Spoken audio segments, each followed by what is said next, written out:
In today's episode, we're going to cover the 5 most important things to consider before sponsoring a podcast. So if you've ever wanted to sponsor a podcast and you're a little bit scared, you don't really know what to look for, this episode should solve that for you.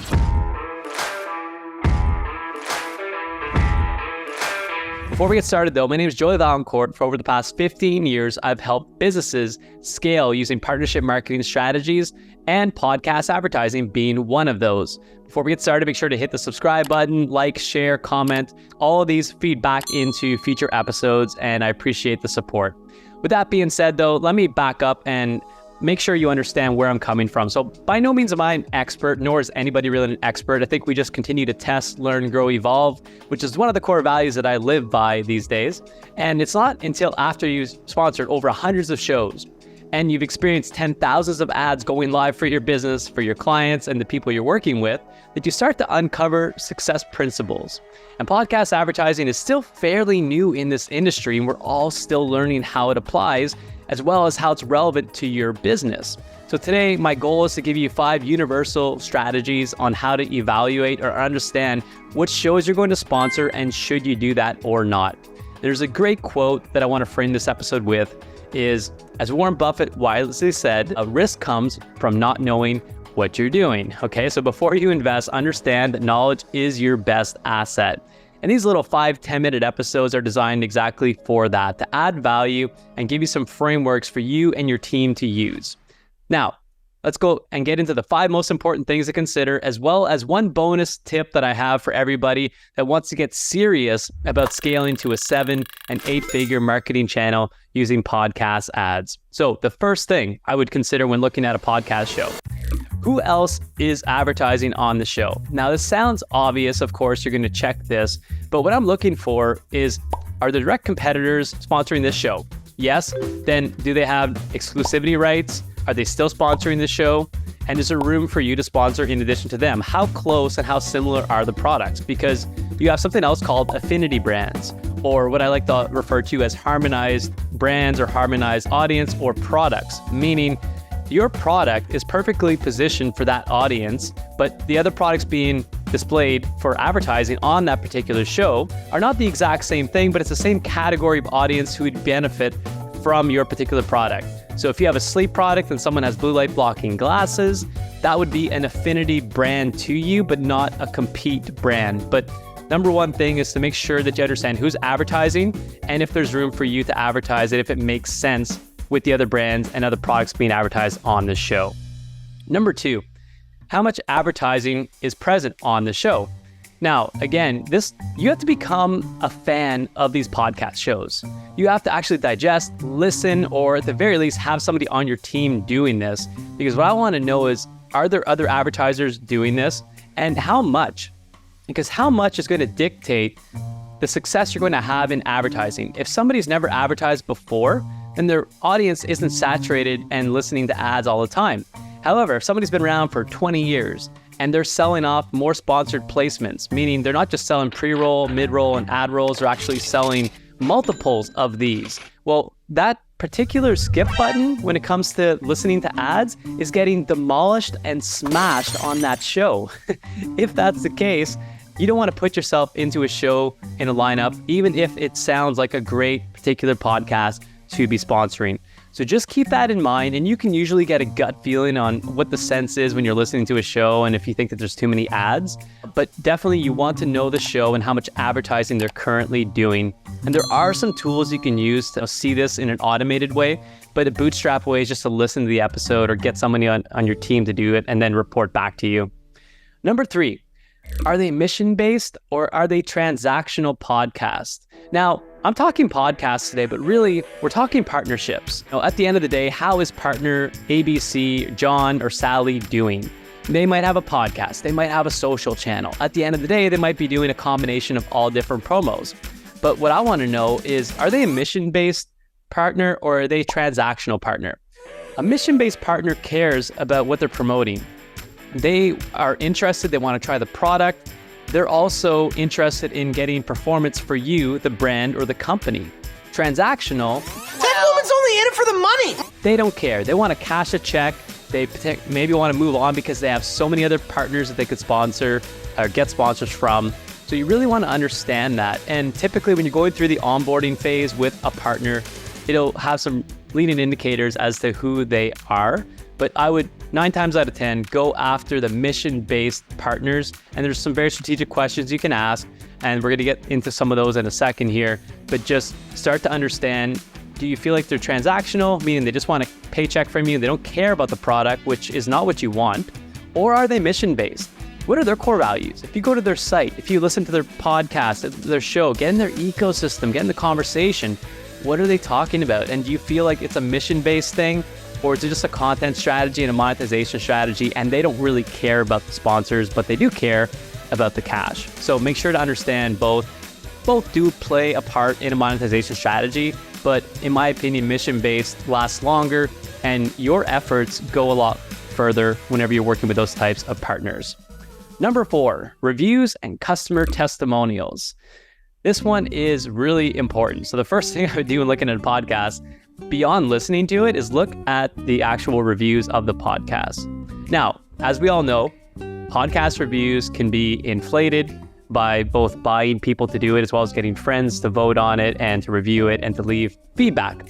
But what I'm looking for, especially with seasoned older podcasts that have been around for a while, are there reviews saying there's way too many ads? Which I will tell you right now, if you go through some reviews, some of the shows, there are instances where it says, this guy never stops talking about ads. This girl runs ads all the time. I'm so sick of the ads. Please stop the ads. Okay. So if that's the case, I'm not going to probably sponsor that show. All right. So just move on immediately. The other thing I'm looking at though, is what are the engagement factors in those reviews that is causing them to leave positive reviews?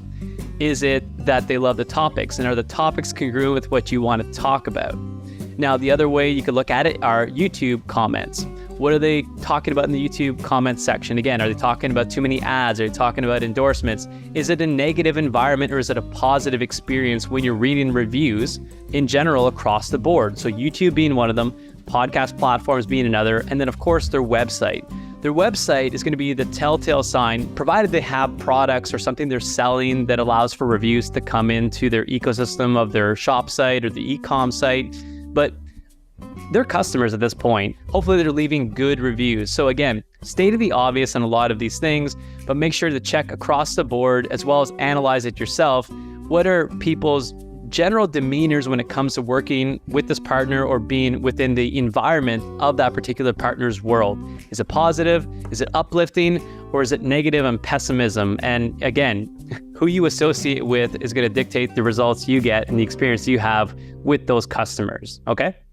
Number 5, interest aligned. By far my favorite factor to consider, and this goes back to, are they mission-based and transactional, which was tip number 3, but are they interest aligned with you? And somebody asked me recently, what's the future hold for influencer marketing? Because is it dying? Are there still room for people to be sponsoring shows? Where is it going? And what I said is that I continue to think that micro-influencers, micro-podcasters are going to play a bigger role in the general scheme of things as we continue to evolve the content creator space. So yes, there's still going to be celebrities and macro influencers who are available, and you can pay absurd amounts of money and hope for the best, but potentially expect the worst. But I think that going forward, finding interest-aligned influencers, content creators, podcast hosts are the ones you're going to want to tether yourself to and make strategic partnerships with. And I'll give you some examples of what are interest-aligned deals. Now, before I say that, keep in mind, for somebody to be interest-aligned, they have to believe in the product to a certain level that they're willing to go this deep with you. And sometimes that's not the first level that they're going to step in with the relationship. So there have been times where somebody I know is mission-based has treated it like a transactional process in the beginning. To get it off the ground, you got to pay to play, get the foot in the door, get the email answered, get that first test, get that first campaign live, and then, provided you think that they're mission-based, continue to move them towards more interest-aligned deals, including deal restructuring, hybrid deals, etc. But here are the questions and here are the things that keep top of mind when working with a partner that I think have long-term dividends. Are they willing to do a hybrid deal longer term? Again, forget about the initial phase because they don't necessarily know, like, or trust you just yet. And that has to be built. The trust is built. So yes, maybe not in the beginning, but overall, If you were to ask them, hey, if we're to lock in a longer term deal one day, would you be willing to do a hybrid deal, a mix of a bit of a commission and maybe less of a flat rate payment in exchange for that commission? The other thing you can do is lock in long-term deals. Again, ask them in 3 months, provided the test is going well, would you be willing to lock in the rate you have on day 90 for the next 12 months if we locked in a 12-month deal or a 16-month deal? And heck, you can even go 2 or 3 year deals if you really feel confident in that creator. Now, they're not going to lock in the price for 3 years because, of course, our audience is going to grow, so their CPM is also going to increase. But the majority of interest-aligned partners will lock in deals for 6 to 12 months at a time and give you a really good rate because you're giving them a volume deal over a longer period of time as opposed to having to do churn and burn deals with other brands that maybe they don't believe in.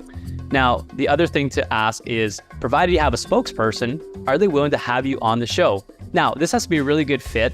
You don't want to just go into a show because they're hawking a product of some sort. It has to have a story that relates to the audience that they're storytelling to.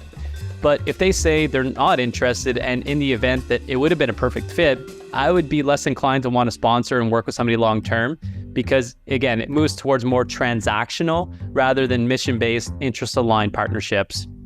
And then, big red flag, if they don't want to try your product, then again, I don't want to be aligned with people who don't believe in the product because I think it actually comes across on the camera, in the audio, and overall people just have their BS meters are getting really good these days. So if they're not somebody willing to invest in trying the product and becoming a super fan of it, then I would just move on. And then finally, there's other things we're going to talk about later on in future episodes about dynamic placements versus perpetuity or baked in ads. And this always evolves as different things come out with different brokers representing different talent. But overall, I want them to be reading their own ads. I don't want it to be a robotic AI thing reading an ad on their behalf. I want to make sure that they are reading the ads themselves. So there are so many more things that you can define for your company or your brand or your prospecting and search criteria, but just know that these are like 5 pillars. So just to reiterate, it's who else is advertising on their show, direct competitors, affinity brands. Number 2, how much advertising is present on the show? Is it already saturated or is there room for more advertising and how does it feel? Number 3, mission-based versus transactional. Number 4, reviews, customer testimonials. How does their environment feel? What's their customer audience saying about them? And does it feel positive or negative? And is it in line with your core values and your mission?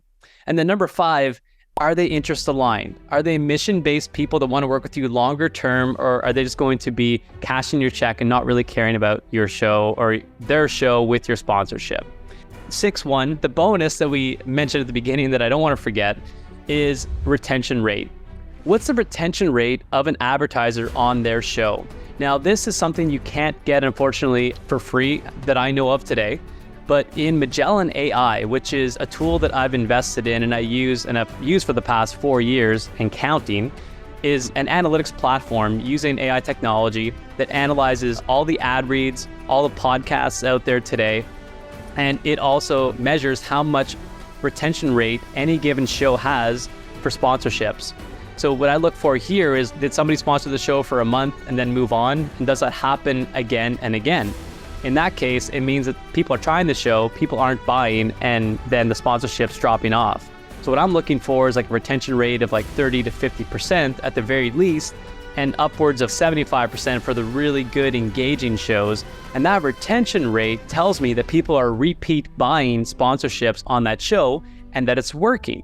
So that's a big bonus. It's an enterprise level software to invest into. But if you're moving into the scaling phase of podcast advertising, or you just want to get ahead of the curve and make sure that you're really investing in shows that make sense, this is a worthwhile investment. Again, it's Magellan AI. Tell them you're listening to the Partner Up Profits podcast. Give me some credit on that. But they'll take you through a nice demo, and they're always adding features and new benefits to podcast brands and companies looking to sponsor shows. So those are the top 5 important things to consider before sponsoring a podcast. If you got value from this, please like, subscribe, and share. And I'll see you on the next episode. Until then, take care.